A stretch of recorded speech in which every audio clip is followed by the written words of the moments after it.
আজ আমরা ডুব দিব পাকিস্তানের ইতিহাসের এক অনন্য প্রতারণার কাহিনীতে, যা খুন বা ডাকাতির নয়, বরং কোটি কোটি টাকার আর্থিক জালিয়াতি। নাম ডাব্বা সিস্টেম। প্রিয় বন্ধুরা, আবারও নিয়ে এলাম একটি নতুন ক্রাইম স্টোরি। আমি আপনাদের হোস্ট রমা। 2005 সালের দিকে পাকিস্তানে হঠাৎ করেই সাধারণ মানুষের মধ্যে এক অদ্ভুত উন্মাদনা ছড়িয়ে পড়ে। শহর থেকে গ্রাম, রিকশাওয়ালা থেকে ব্যবসায়ী, সবাই কথা বলতে শুরু করে এক নতুন বিনিয়োগ পদ্ধতি নিয়ে। তারা বলতো, আজ যদি 1 লাখ টাকা দাও, কালই 2 লাখ টাকা ফেরত পাবে। সাধারণ মানুষ স্বপ্ন দেখতে শুরু করলো রাতারাতি ধনী হয়ে ওঠার।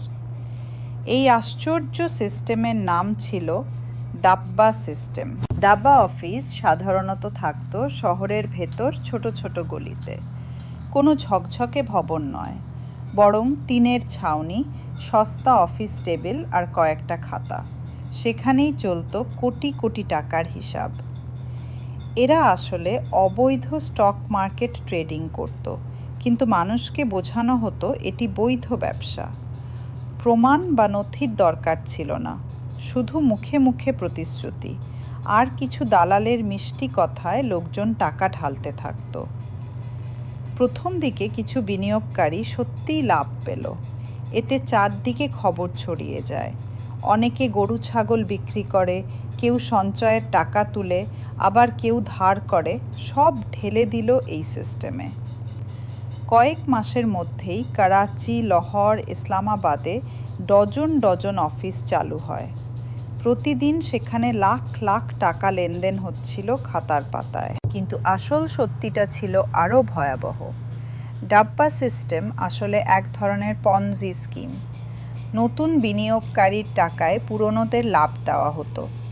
দিন যত যাচ্ছিল এই জাল আরও বড় হচ্ছিল। কয়েক মাসের মধ্যেই প্রায় কোটি কোটি রুপি ঢুকে গেল এই অবৈধ ব্যবসায়। অবশেষে 2005 সালের শেষ দিকে সিস্টেম হঠাৎ ভেঙে পড়ে।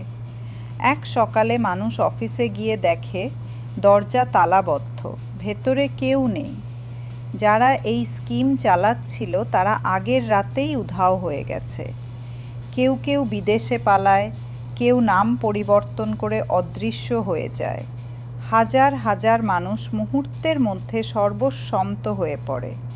কেউ তাদের সন্তানদের পড়াশোনা বন্ধ করে, কেউ ঘর হারায়, আবার অনেক পরিবার ঋণের ফাঁদে পড়ে ধ্বংস হয়ে যায়। সরকার তদন্ত শুরু করে, অনেক ছোটোখাটো দালাল গ্রেফতার হয়, কিন্তু মূল হোতারা থেকে যায় ধরাছোঁয়ার বাইরে। আজও বহু মানুষ তাদের কষ্টার্জিত টাকা ফেরত পায়নি। সংবাদপত্রে শিরোনাম হয়েছিল, পাকিস্তানের ইতিহাসের সবচেয়ে বড় আর্থিক প্রতারণা। বন্ধুরা, এই গল্প আমাদের শেখায় অবাস্তব লাভের প্রতিশ্রুতিতে কখনোই ভেসে যাওয়া উচিত নয়। ডাব্বা সিস্টেম ছিল লোভের ফাঁদ, যা হাজারো পরিবারকে নিঃস্ব করে দিয়েছিল। আজকের এপিসোড এখানেই শেষ। আপনি কি মনে করেন আজও আমাদের সমাজে একই ধরনের প্রতারণার ফাঁদ আছে, যেখানে সাধারণ মানুষ লোভে পা দিয়ে সর্বস্বান্ত হয়? কমেন্টে জানাবেন, আর অবশ্যই আমাদের চ্যানেল সাবস্ক্রাইব ও শেয়ার করুন। ডার্ককাস্টের সঙ্গে থাকার জন্য ধন্যবাদ। আমি রমা বিদায় নিচ্ছি। নিজেদের আর প্রিয়জনদের প্রতি খেয়াল রাখুন। Until next time, stay safe and take care.